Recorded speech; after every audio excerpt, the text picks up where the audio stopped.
दोस्तों, आप सभी को ईद की दिली मुबारकबाद। वरिष्ठ कवि केदारनाथ अग्रवाल ने लिखा है, हमको तुमको सबको अपनी मीठी मीठी ईद मुबारक।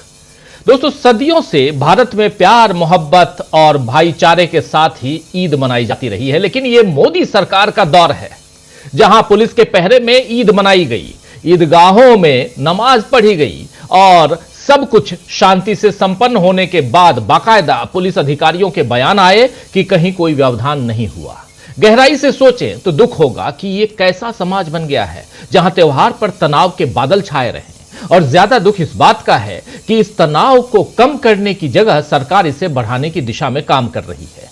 एक तरफ संसद में ऐसे विधेयक पेश किया जा रहा है जिन पर विपक्ष की आपत्ति है, फिर भी सरकार उसे सुन नहीं रही, और दूसरी तरफ समाज की मानसिकता बदलने पर काम जो होना चाहिए वो नहीं हो रहा है, या कहें तो मानसिकता को बिल्कुल बदल दिया गया समाज की मानसिकता को। आज सोनिया गांधी ने अपने एक लेख में इसी शातिराना कोशिश का खुलासा किया है। द हिंदू के लिए लिखे गए एक लेख में सोनिया गांधी ने बताया है कि 3C यानी 3C के कारण मौजूदा शिक्षा व्यवस्था में विसंगतियां उभरी हैं। ये 3C हैं, सेंट्रलाइजेशन, कमर्शलाइजेशन और कम्युनलिज्म, यानी केंद्रीकरण, व्यवसायीकरण और सांप्रदायिक सोच। किस तरह नई शिक्षा नीति के नाम पर मोदी सरकार ने देश की शिक्षा व्यवस्था में निजीकरण को बढ़ावा दिया है और इसके साथ ही पाठ्यक्रम में बदलाव करके आरएसएस की सोच को कैसे नरेंद्र मोदी की सरकार ने थोपा है, और इन दोनों कामों को आसान करने के लिए राज्य और केंद्र के बीच शिक्षा के क्षेत्र में जो मिलजुल कर काम होते थे उन्हें दरकिनार कर पूरी तरह केंद्र का वर्चस्व थोप दिया गया है। इसका खुलासा आज सोनिया गांधी ने अपने लेख में किया है। आप याद कीजिए कि इससे पहले सोनिया गांधी ने मनरेगा और राइट टू फूड को लेकर राज्यसभा में मोदी सरकार को घेरा था और अब शिक्षा व्यवस्था की पोल उन्होंने खोली है।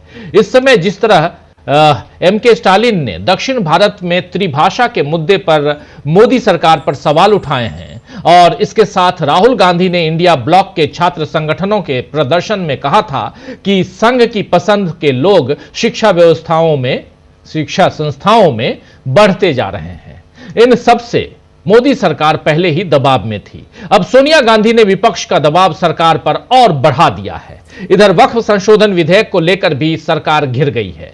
परसों इस बिल को पेश किया जाएगा, यानी 2 अप्रैल को इस बिल को पेश किया जाएगा, ऐसी खबरें आ रही हैं, ऐसा कहा जा रहा है। इस बारे में संसदीय कार्य मंत्री किरण रिजिजू कह रहे हैं कि सब कुछ सही तरीके से हो रहा है और विपक्ष गुमराह न करे, लेकिन सवाल यह है कि क्या विपक्ष को अब अपनी आपत्तियां दर्ज करने से भी सरकार रोकेगी? क्या सरकार ही सही है और बाकी जितने लोग अपनी चिंताएं जता रहे हैं वो गलत हैं? खैर, सरकार की सोच की बात क्या करें, क्योंकि अब तो ऐसा लग रहा है कि आरएसएस को भी मोदी की सोच पर यकीन नहीं है। तभी तो नागपुर में मत्था टेक कर आने के बाद भी आरएसएस की तरफ से बीजेपी के खिलाफ बयान आया है। चौंक गए होंगे आप कि आरएसएस की तरफ से बीजेपी के खिलाफ बयान ये कैसा आ गया, जबकि नरेंद्र मोदी तो अभी अभी मत्था टेक के आए हैं नागपुर से, आरएसएस मुख्यालय से। दरअसल औरंगजेब के मसले पर देवेंद्र फडणवीस से लेकर तमाम बीजेपी नेताओं ने बहुत बातें की, बहुत बातें कही, लेकिन संघ ने पहले भी कहा और अब फिर दोहराया है कि यह आवश्यक मुद्दा नहीं है, यानी अनावश्यक है, ये अनावश्यक है, बता रहा है। जबकि इसी के कारण आप जानिए कि नागपुर में क्या नहीं हुआ। नागपुर में बवाल हो गया, हिंसा हो गई और अब बीड़ की मस्जिद में धमाका किया गया। जाहिर है कि बीजेपी नफरत के एजेंडे को बढ़ा रही है। उसे लगता होगा कि ऐसा करके चुनावों में सफलता मिल जाएगी, लेकिन कम से कम बिहार के मामले में ऐसा नहीं है। कल जिस तरह अमित शाह ने अपने भाषण में बिहार में बार बार लालू यादव का नाम लिया, उस पर अब आरजेडी ने जबरदस्त तंज कसा है। आइए जरा देखिए आरजेडी ने अपने ट्वीट में क्या कुछ लिखा है। आरजेडी का लिखना है कि अमित शाह ने 19 मिनट के भाषण में 18 बार परम आदरणीय, परम पूजनीय श्री लालू यादव जी का नाम लिया। वो लालू प्रसाद जो 20 साल से सत्ता से बाहर हैं। अंदाजा लगाइए लालू जी का नाम कितना बड़ा है, जो तड़ीपार को सोने नहीं देता। लालू यादवाय नमः का सुमरन करिए, बेड़ा पार करना चाहते हैं। जय समाजवाद, जय लालू। ये यहां लिखा जा रहा है राष्ट्रीय जनता दल के ट्विटर हैंडल पर। वहीं आज अखिलेश यादव ने भी बता दिया कि बीजेपी हारने वाली है, इसीलिए डरी हुई है। अखिलेश यादव ने ये बात जो है उत्तर प्रदेश के संदर्भ में कही है। दरअसल आज अखिलेश यादव को लखनऊ में ईदगाह जाने के रास्ते में पुलिस ने रोक दिया, जिस पर अखिलेश यादव ने पूछा कि क्या यह इमरजेंसी है। आइए जरा सुन लीजिए अखिलेश यादव, सुनिए। मेरे पत्रकार साथियों, हालांकि आपको पता होगा और इसमें से मैं देख रहा हूँ बहुत सारे सीनियर लोग भी हैं और बहुत वर्षों से आ रहे हैं यहाँ पर और यहीं पर कवरेज करने आते हैं। आप इसी जगह पर मिलते हैं। कभी इतनी बैरिकेडिंग नहीं होती होगी। जब मैं आज आ रहा था तो जानबूझ करके पुलिस ने मुझे रोका। मैंने जानना चाहा कि भाई क्यों नहीं जाने दे रहे हो। पूरी बैरिकेडिंग लगा करके मुझे आधे घंटे जब बात की तब जाने दिया, बड़ी मुश्किल से, और एक गाड़ी जाने दी। और जब जानना चाहा मैंने कि आखिरकार क्यों ऐसा किया जा रहा है, तो किसी अधिकारी के पास जवाब नहीं था। आखिरकार इसको मैं क्या मानूं, क्या समझूं? इसको मैं तानाशाही समझूं, मैं इसको इमरजेंसी समझूं, मैं इस बात को ये समझूं कि ऐसा दबाव बनाना चाहते हैं, डराना चाहते हैं, धमकाना चाहते हैं कि दूसरे के धर्मों में शामिल ना हो, दूसरों के कार्यक्रम में शामिल ना हो। कम से कम मुझे ये बताओ, मैं जाने कितने वर्षों से यहाँ आ रहा हूँ। मुझे याद है नेताजी मुझे पहली बार लेकर के आए थे। उस दिन से आज तक लगातार आ रहा हूँ, लेकिन ऐसी बैरिकेडिंग कभी नहीं देखी। और बैरिकेडिंग इसलिए की जा रही थी कि लोग त्योहार न मना पाएं और जो अपनी धर्म की मान्यताएं हैं, धर्म की जो परंपराएं हैं, वो भी न मान पाएं। तो सबसे बड़ा खतरा लोकतंत्र को है, संविधान को है। ये सरकार बड़ी जिम्मेदारी के साथ मैं कह सकता हूं, या मुझे नहीं कहना चाहिए, लेकिन फिर भी मैं कह रहा हूं कि ये देश भारतीय जनता पार्टी संविधान से नहीं चला रही।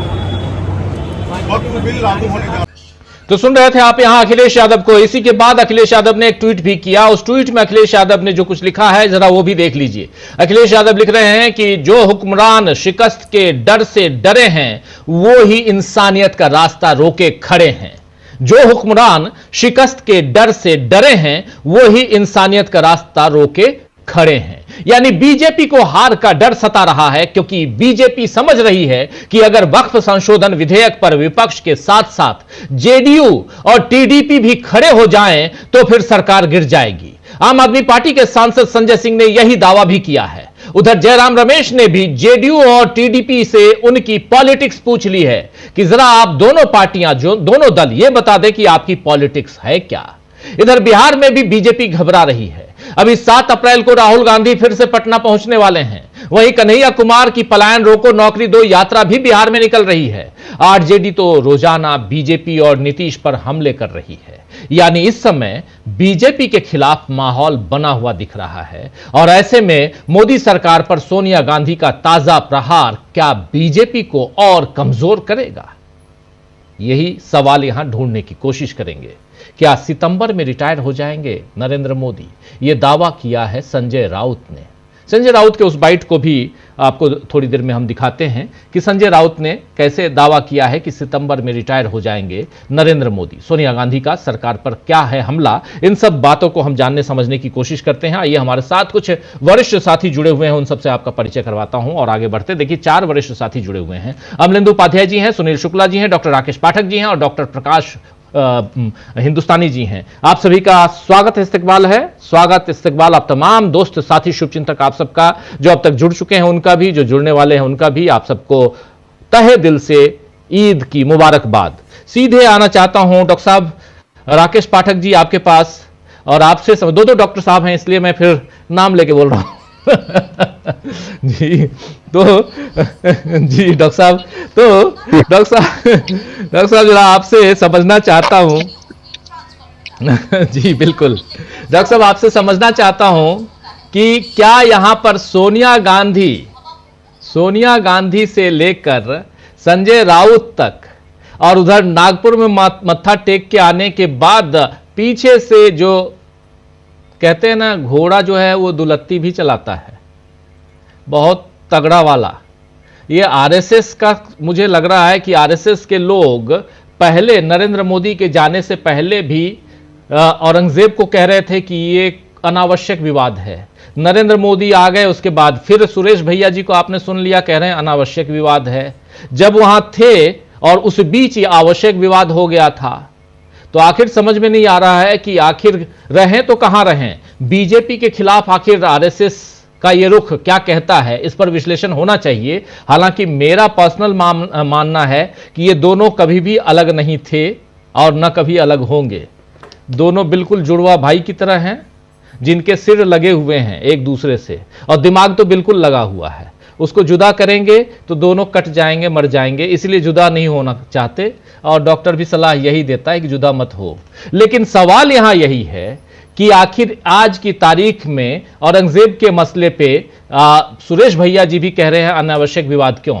लेकिन इससे ज्यादा इंपॉर्टेंट ये कि सोनिया गांधी का, जो यहीं से शुरुआत करना चाहता हूं, सोनिया गांधी का आज का आलेख 3C, वो और उधर बिहार, इन सबको अगर जोड़ा जाए तो क्या दिखाई देता है आपको डॉक्टर साहब?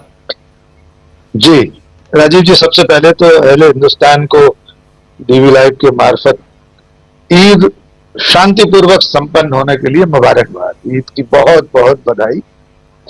आज हिंदुस्तान के लोगों की जीत हुई है।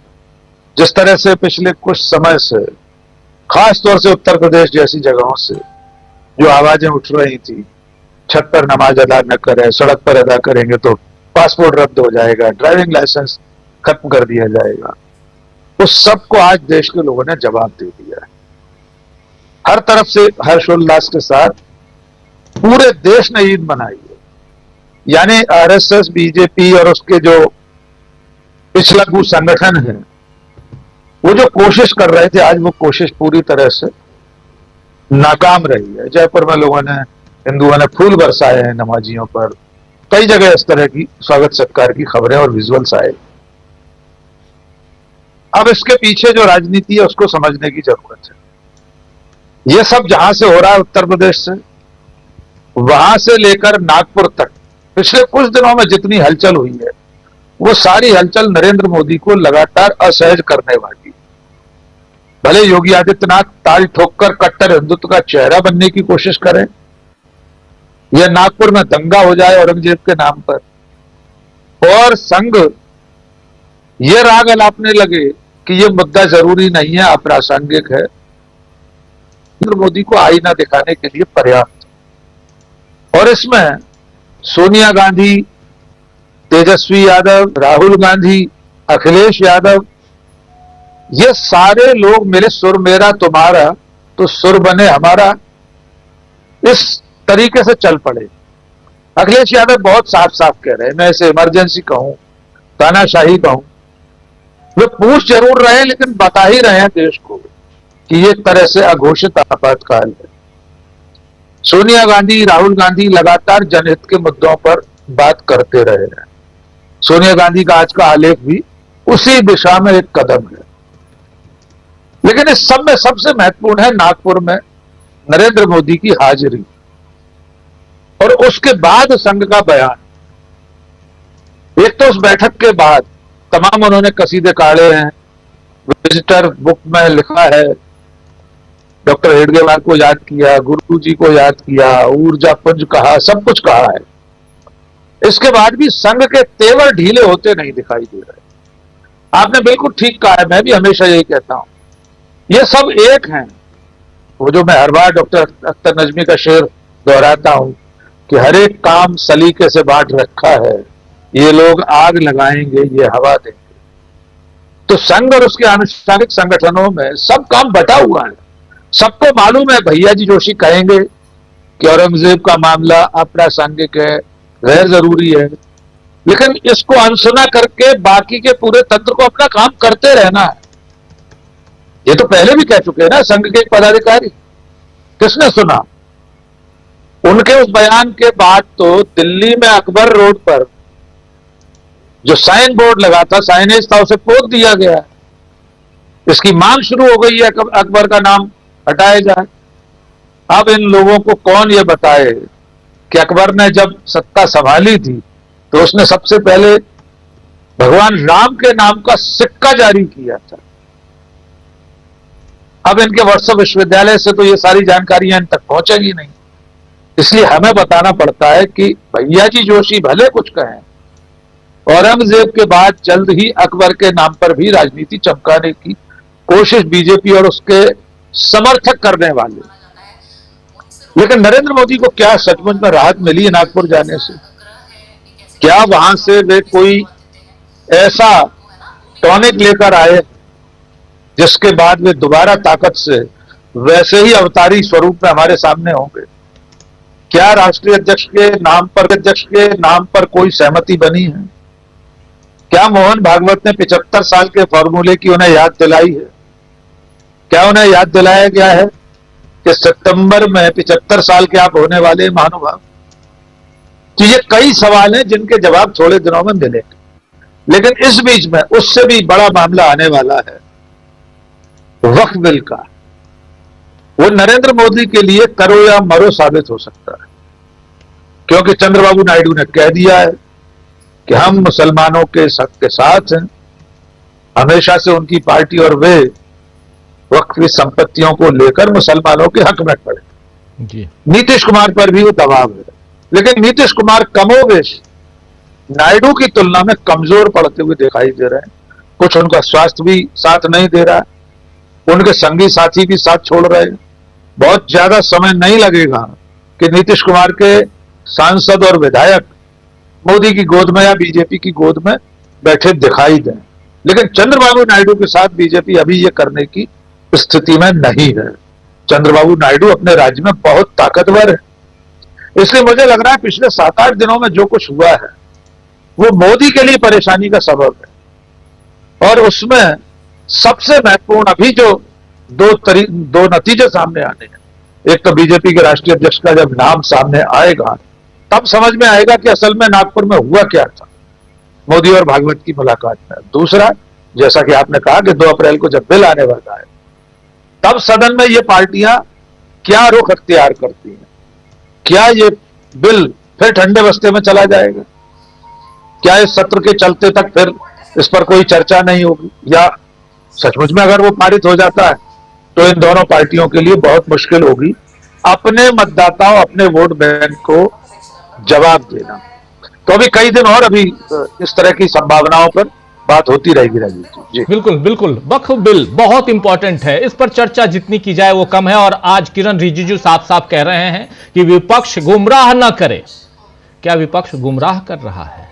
जरा आना चाहता हूं सुनील शुक्ला जी आपके पास। सुनील जी, क्या विपक्ष गुमराह